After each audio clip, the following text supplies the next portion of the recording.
Hey troops, welcome back to the channel. My name's Ryan. I'm a former commando from the United Kingdom. Today we've got an update on Ukraine. It's Boxing Day at the time of recording for this video. It was Christmas yesterday. One thing for sure, most of us had a nice time. Our troops on the ground over Ukraine, obviously they were suffering on the front lines, losing people every single day on both sides of the war. This terrible mess is robbing people of their family time, of basic rights to have holidays, you know, a basic right to have a good Christmas. So my thoughts and prayers go out to them first and foremost, guys. And if you are in Ukraine and you're currently undergoing this kind of treatment as a result of the Russian invasion, then my heart goes out to you first and foremost, troops. But before we get into this video, please like, share and subscribe to the channel, and we're going to break a few things down, bit of a map study. But first things first, we're going to get into some footage from the 108th Brigade, I think it's called. I don't know if these are Marines, but they're certainly Ukraine, clearing through some trenches. And yeah, it's quite interesting. I want to break it down. It is YouTube friendly, so if the YouTube gods are watching this, it's friendly for YouTube. Right, let's get into it. We can see on the right-hand side here, we've got... Oh, actually, there's two formations pushing up on the trenches here, guys. I'll show you. So we've got troops located, annotated in the red circle there. We've got like a fire team of 3, maybe 4. And then we've got maybe a fire team of about 3 or 4 individuals clearing. So what they're doing is they're coming at this trench system from 2 angles just to, you know, make things a little bit more tactically advantageous for themselves, all right? You don't want to be tracking or going into these trenches with just one section consolidated together, pushing through. It depends on the situation, but as we can see, I think we've got 1, 2, 3, 4, 5 or 6 possible entrances into this trench system, so that's why they're taking it from 2 sides, like a north and south divide, okay, troops? But we're gonna, you know, continue to get into this kind of stuff.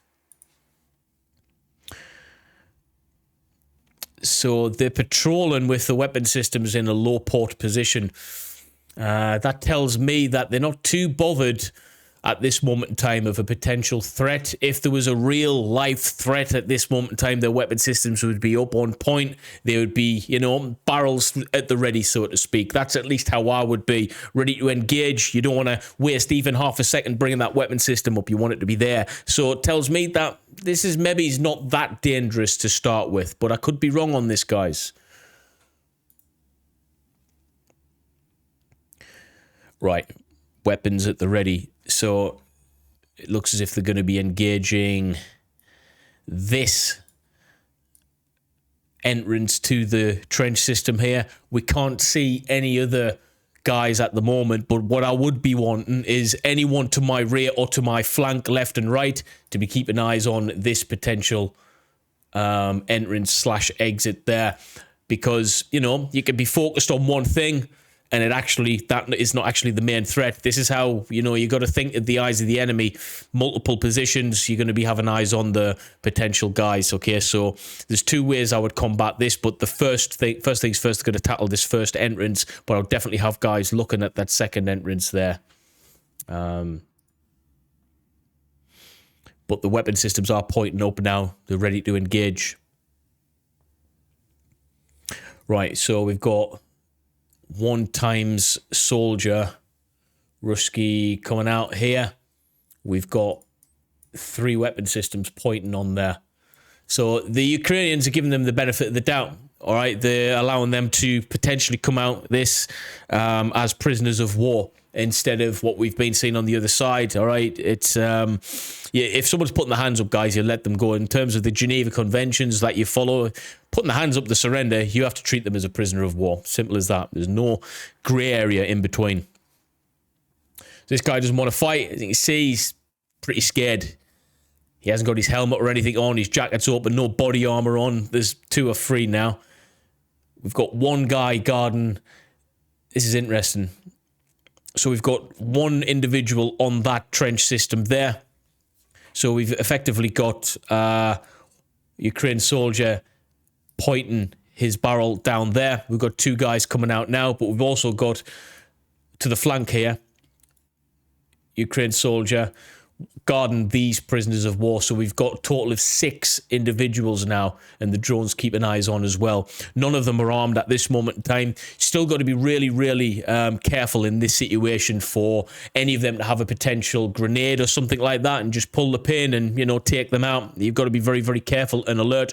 What I'll be doing when I know these trenches are free of enemies is I would be patting every single one of these down, doing a full strip search and getting them to a point where I know that they haven't got anything on them whatsoever. Right, let's watch the rest of this. It's quite a big trench system. Right, they're throwing grenades in there now. And another grenade in. Whoa, that one didn't actually hit. That didn't go inside. I would be getting the hell out of there. That grenade landed literally about there. So, yeah, I mean, grenades aren't as... They're going to do some serious damage, these things, all right? If you haven't threw a grenade, believe it or not, you might be a little bit disappointed in terms of its after effect when it goes boom, so to speak. It's not that big a deal. It is if you catch it up, granted. You're going to get seriously injured, but you'd be surprised how little that bang is, in all honesty. Now, don't mean to say he doesn't need to get away from that, all right? He needs to get the hell out of Dodge, all right? That thing there, and the trench system doesn't look too high, all right? The heads can certainly pop up, so bit of a... I don't know why he threw it there. I mean, obviously there's a blanket in the way. That blanket's going to be no protection anyway for the fragmentation that's going to be caused. But I would have posted it through. All right, that top bit where there's a bit of a gap, I would have posted it through there. It would have been a bit more effective. That's one thing that I would say.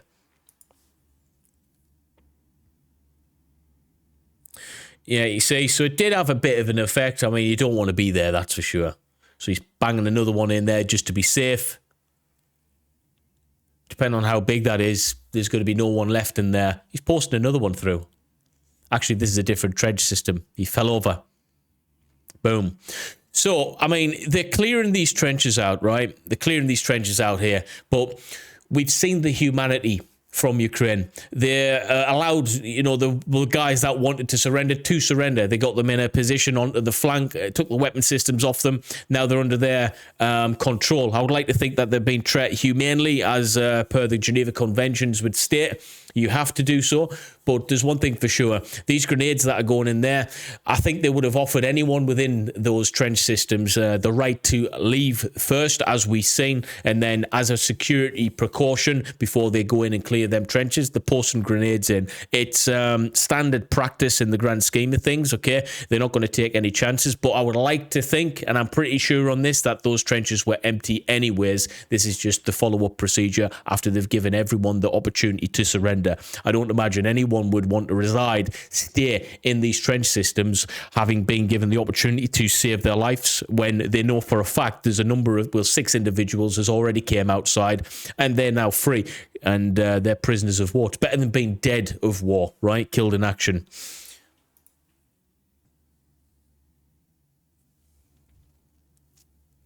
Boom. Right, so that's Adam. Yeah, there's going to be nothing. He's chucked a phos in. Is that a phos grenade? Looks like a phosphorus grenade of some sort. I'm not sure. Those things are nasty. Yeah, clearing everyone out here. And as we can see, right, let's just count up how many prisoners of war they've actually taken here. So main area that we're looking at is obviously these individuals. No, I'm wrong. These individuals here, minus the rear sentry guard. I believe this dude here is probably rear sentry guard. This person looks like he's forward sentry. Hands behind his back there, so he looks like he is enemy, guarded by this individual here. Straight down. So how many have we got? 1, 2, 3, 4, 5, 6, 7, 8, 9, 10, 11, potentially a dozen individuals from that trench system. So 12 people, you know, you've got like a big section / small platoon slash small troops worth of individuals there. Obviously, those numbers have been changing as the war goes on. We know that Russia can't get resupplied as well as they would like to have getting resupplied. So that there wouldn't surprise me. Is it's supposed to be a lot more numbers than that, probably. So, you know, but obviously deaths and casualties of war and everything else coming into it. But about 12 people there.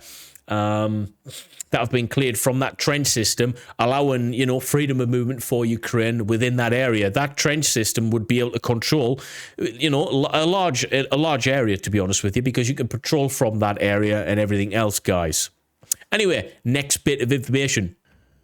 Now, Russian forces continue to conduct limited counterattacks to regain lost positions along Kremenina-Svato line the day before Christmas. This is obviously still continuing as we speak, troops, okay? Christmas does not stop war. I know we've heard the stories in World War II and stuff where both sides came and played a bit of football.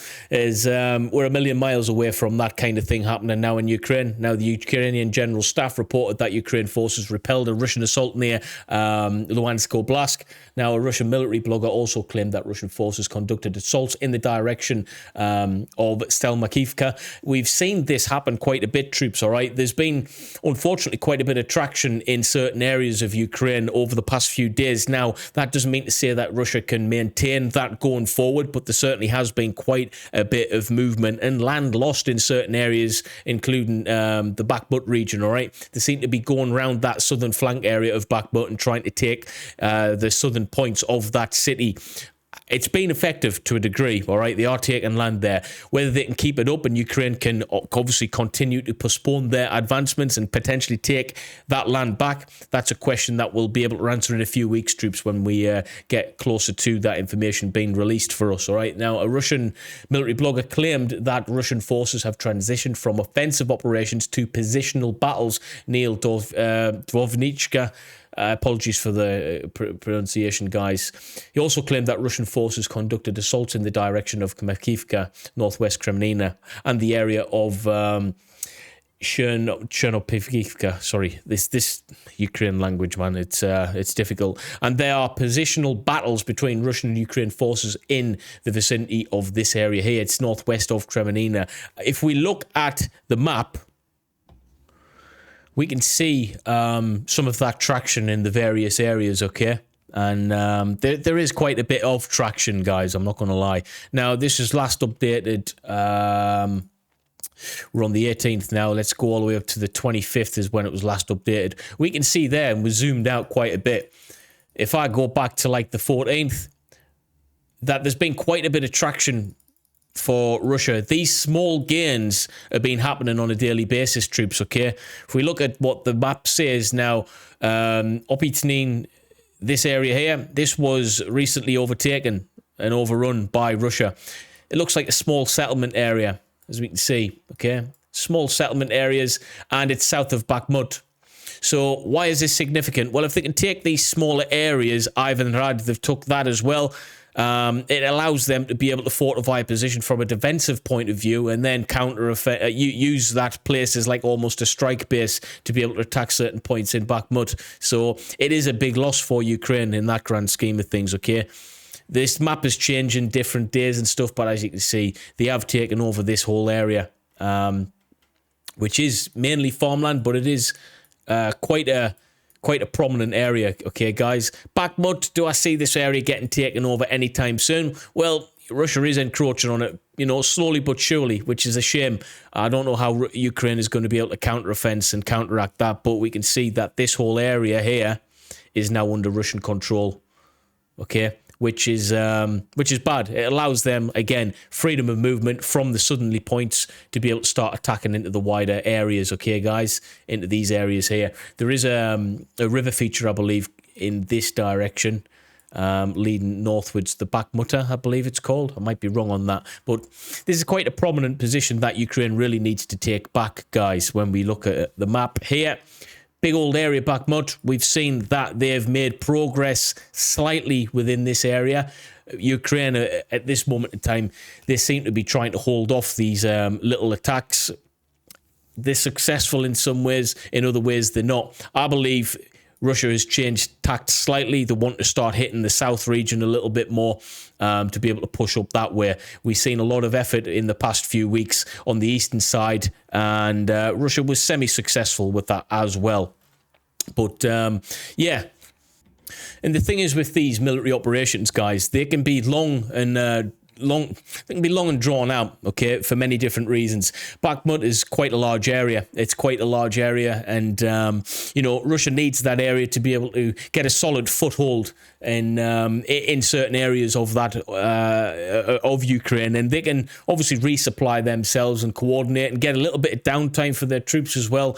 You know, Bakhmut is quite a fortified area. There's hard standing buildings which they can get in, but it's going to be really, really tough to overtake that entire place, okay, because Ukraine forces are well embedded into that place now. It's easier to defend a place like that than it is to attack and overtake. You're going to have to put a lot of resources within that area to be able to effectively overtake Bakhmut. And I don't think Russia has what it takes to be able to put a large-scale assault force within that area and overtake its troops. I just don't see that happening. This area is actually quite big, all right? It is quite big. I don't see them taking it over anytime soon. But what they are doing is, you know, they're taking and picking off all of these little areas just outside. It wouldn't surprise me if they're going to push towards this area, towards the north, in the same fashion as what they've done from the south, taking over these little settlements. And then obviously you don't want to be in a situation where you're entirely surrounded. I feel that's going to be hard because Ukraine is going to be defending these western points anyway, so that doesn't happen. But it is a potential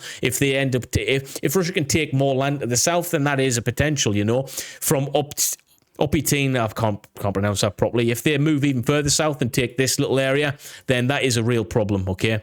This area here, because then they control a little bit more southwesterly of that position of Bakhmut. But again, grand scheme of things, do I think Russia's got what it takes to be able to take Bakhmut? No, I don't think that's going to happen anytime soon. But Ukraine is losing men and in the defense of this, okay? And they're pushing hard for this front line, but do I see it going any further? I think it's just a bit of a stalemate, okay? If we look at it like chess, the back and forth, and yes, they're getting mini wins here and there, and Ukraine is getting mini wins here and there, but in the grand scheme of things, both sides are just losing pieces for no real gain, all right? No real gain or traction, which is a shame. But troops, that's it for today. If you like today's video, please drop a like, share and subscribe. And yeah, I really want to make this point clear. You know, there's people that are obviously suffering right now in Ukraine, and my heart goes out to them in that regard, okay? Christmas was a fantastic day for me yesterday, and I know that there's a lot of people from, you know, families who have members on the front lines over there on both sides of the war who don't want to be there but have to be there because of politics, and they're suffering as a result of it. So my heart goes out to them, guys, and if you can spare thought for them today, please do that, troops. If you want to support the channel on Patreon, uncensored ad-free content, link is in the description. I would be happy to see you there, guys. But thank you for being here, and wherever you are, stay safe and Merry Christmas.